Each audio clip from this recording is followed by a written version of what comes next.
सिजावल हज़रत सैयदना उमर फ़ारूक रज़ियल्लाहु तआला अन्हु जी शहादत जी निस्बत सां पूरे मुल्क जी सिजावल में भी जामे मस्जिद ख़ालिद बिन वलीद खां एक वॾी मुतालबाती रैली कढी वई, जेकी मस्जिद ख़ालिद बिन वलीद रज़ियल्लाहु तआला अन्हु खां पब्लिक पार्क सिजावल पहुती।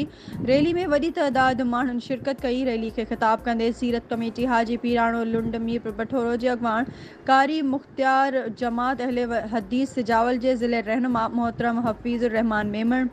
जामे मस्जिद ख़ालिद बिन वलीद रज़ियल्लाहु तआला अन्हु सिजावल जे ख़तीब हज़रत मौलाना अज़हरुद्दीन नोहड़ियो,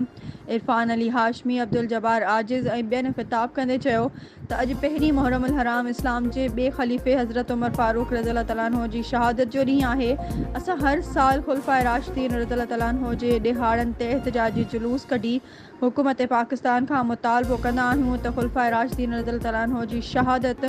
ऐं वफ़ात जे ॾींहं ते मोकल करे